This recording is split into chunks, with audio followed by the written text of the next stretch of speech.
నీటిపారుదల రంగంపై తెలంగాణ ప్రభుత్వం అసెంబ్లీలో శ్వేతపత్రం విడుదల చేసింది. దీనిపై జరిగిన స్వల్పకాలిక చర్చలో ముఖ్యమంత్రి రేవంత్ రెడ్డి మాట్లాడారు.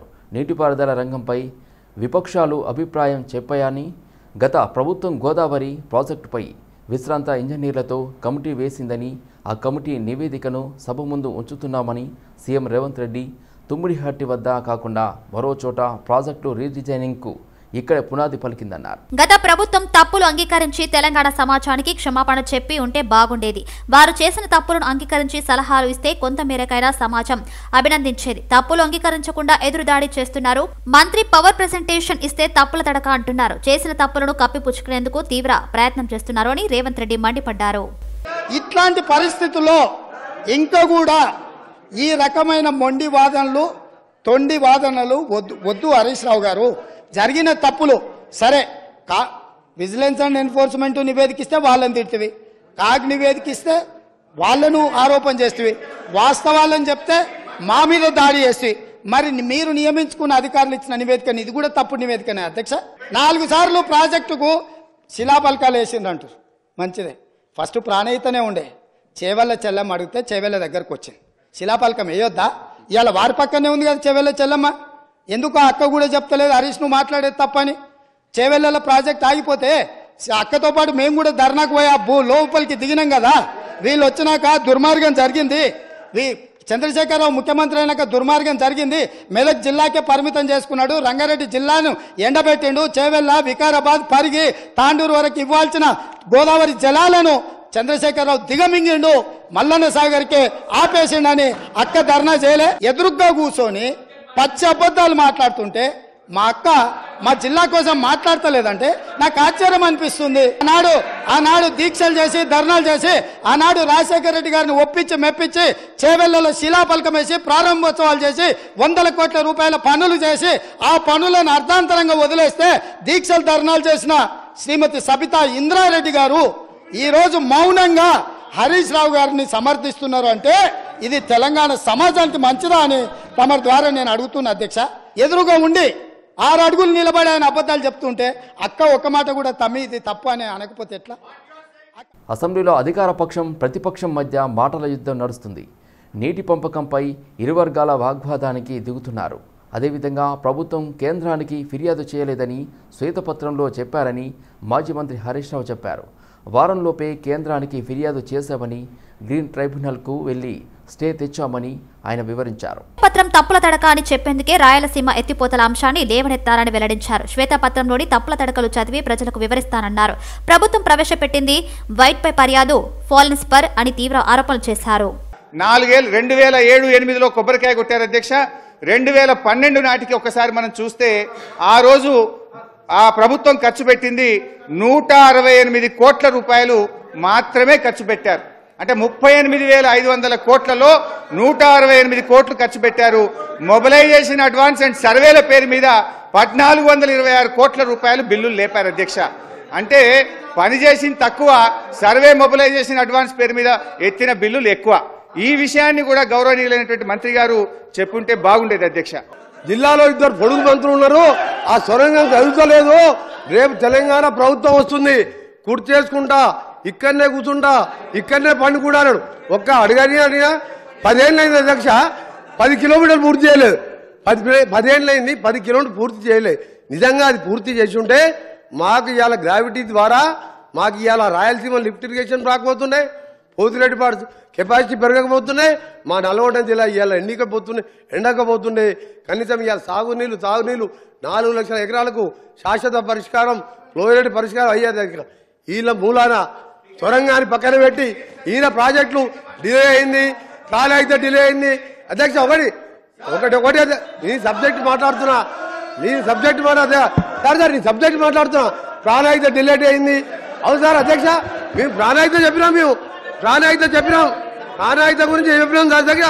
ఒక నిమిషం, మేము ఆ రోజు మీ అదే తుమ్మిడిహట్టి దగ్గర మీరు మహారాష్ట్ర పోయి మీ బంధువు అక్కడ గవర్నర్ గా విద్యాసాగర్ రావు గారు ఉన్నారు, ఆయన పట్టుకొని ఒప్పించి అన్నారం, సుందిల్లా, మేడిగడ్డ గారు ఒక నిమిషం సార్, మీరు 3 లిఫ్టులు పెట్టి ఒకదాని మీద ఒక లిఫ్ట్ పైకి తీసుకొచ్చి మళ్ళీ కిందికి వదిలిపెట్టి మీ కమిషన్ల కోసం కాళేశ్వరం ప్రాజెక్ట్ తెలంగాణ అసెంబ్లీ లాబీలోని ప్రతిపక్ష నేత ఛాంబర్లో మాజీ సీఎం కేసీఆర్ జన్మదిన వేడుకలు నిర్వహించారు. ఈ సందర్భంగా బీఆర్ఎస్ ఎమ్మెల్యేలు కేక్ కట్ చేసి ఘనంగా సంబరాలు చేసుకున్నారు. ఈ సందర్భంగా మాజీ ముఖ్యమంత్రి కేసీఆర్ పుట్టినరోజు వేడుకలను పార్టీ శ్రేణులు ఘనంగా నిర్వహించారు. బహ్రెయిన్, ఖాతర్లో కూడా బర్త్డే వేడుకలను అభిమానులు నిర్వహించారు. కేసీఆర్ తెలంగాణ స్వాప్నికుడు, స్వరాష్ట్ర సాధకుడు, ఉద్యమ నాయకుడు అని కొనియాడారు.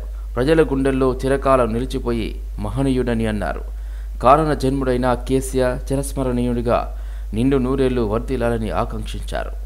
మాజీ ముఖ్యమంత్రి కేసీఆర్ 2014 నుండి 2023 వరకు తెలంగాణ ఉద్యమకారులను అణిచివేశారని గజ్జెల కాంతమన్నారు. నోరు మూసివేసి ప్రశ్నిస్తే కేసులు పెట్టారని విమర్శించారు. గత 10 ఏళ్లు రాష్ట్రంలో దుర్మార్గపు పాలన జరిగిందని మండిపడ్డారు. ఉద్యమకారుల వల్లనే కేసీఆర్ నిరాహార దీక్ష దిగారని అన్నారు. ఉద్యమంలో హరీష్ రావు రెచ్చగొట్టి యువత ఆత్మహత్యలకు ప్రేరేపించారని ఆరోపించారు.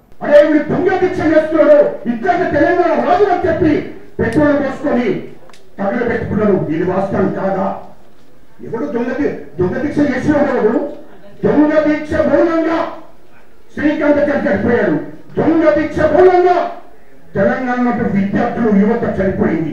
ఇది వాస్తవం కాదా? ఎవడో దొంగ దీక్ష బట్టి నేను దీక్ష పట్టాను, నువ్వు దీక్ష పట్టే తెలంగాణ ఓకే, నువ్వు దీక్ష పట్టే సంగతి తెలంగాణ ప్రజలందరికీ తెలుసు, ఉద్యమకారులందరికీ తెలుసు. అదేవిధంగా ఇవాళ తెలంగాణలో ఒక్కనాడు parliament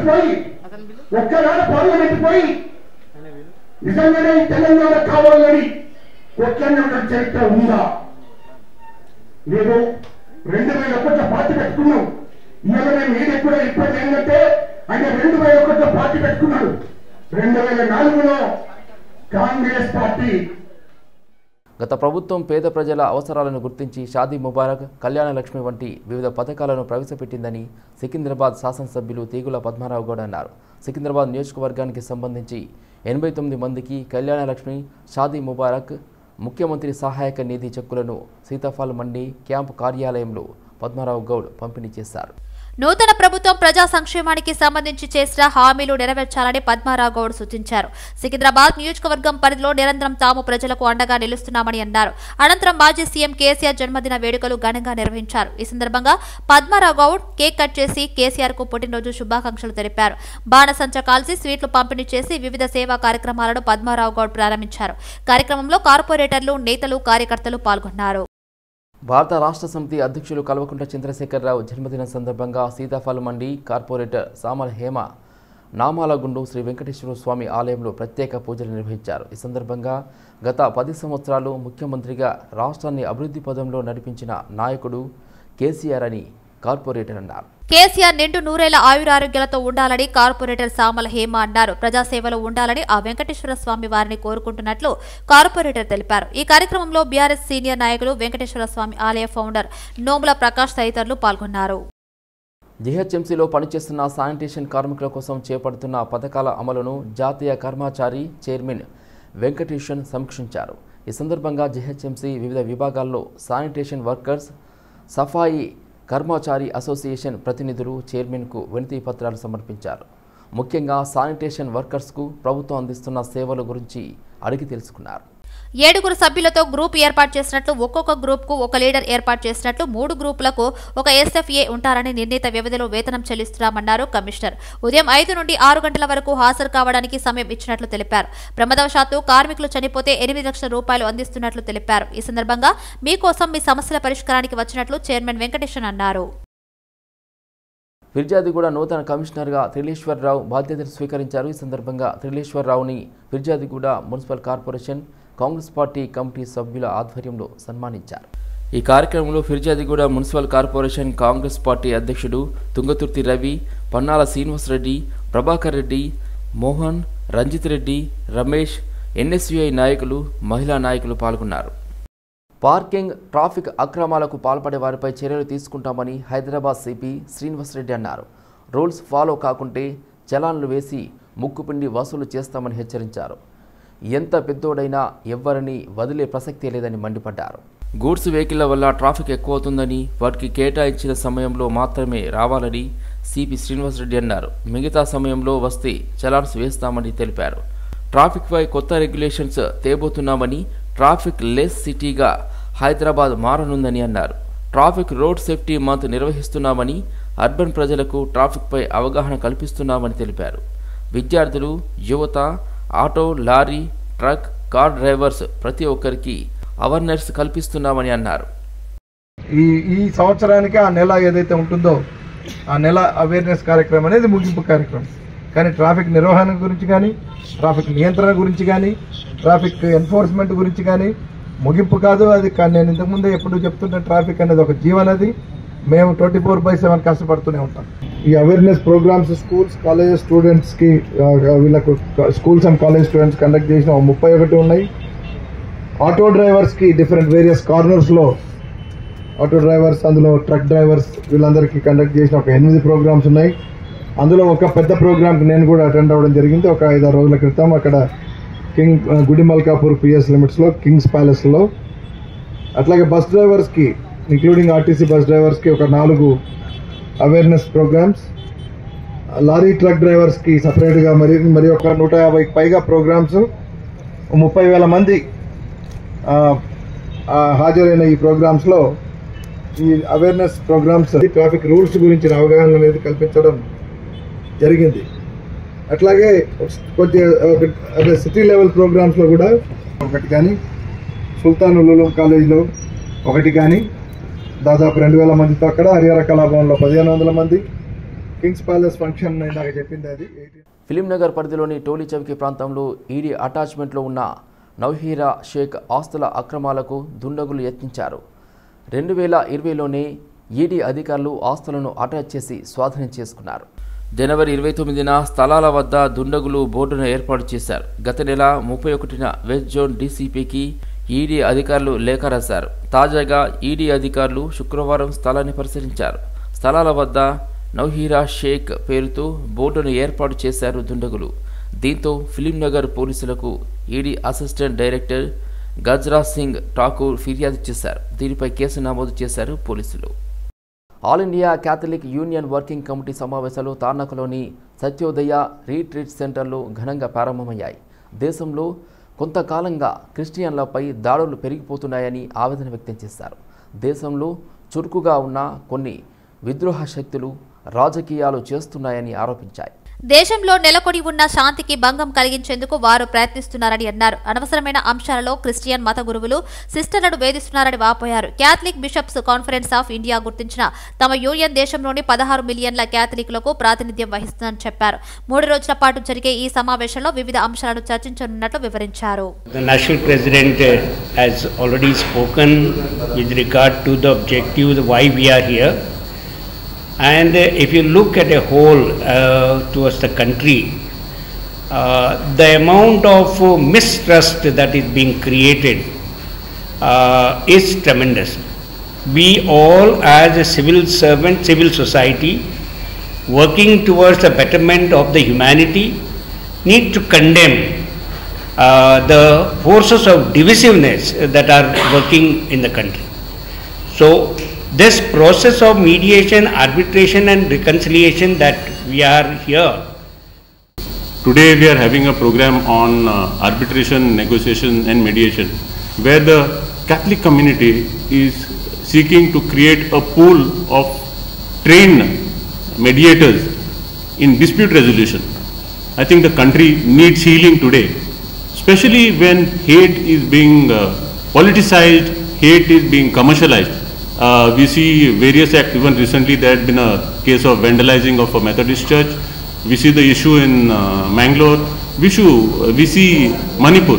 These are all outcomes of hate being marketed as a policy.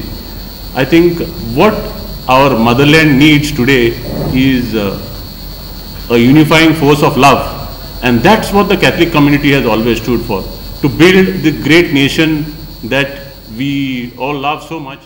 విద్యాబుద్ధులు నేర్పాల్సిన టీచర్ మైనర్ విద్యార్థినికి ప్రేమ పాఠాలు నేర్పి ఆమెను కిడ్నాప్ చేసి అత్యాచారం చేసిన ఘటన శంషాబాద్ మున్సిపాలిటీ పరిధిలో చోటు చేసుకుంది. ఆ కీచక టీచర్ను అరెస్ట్ చేసిన పోలీసులు కటకటాల్లోకి నెట్టారు.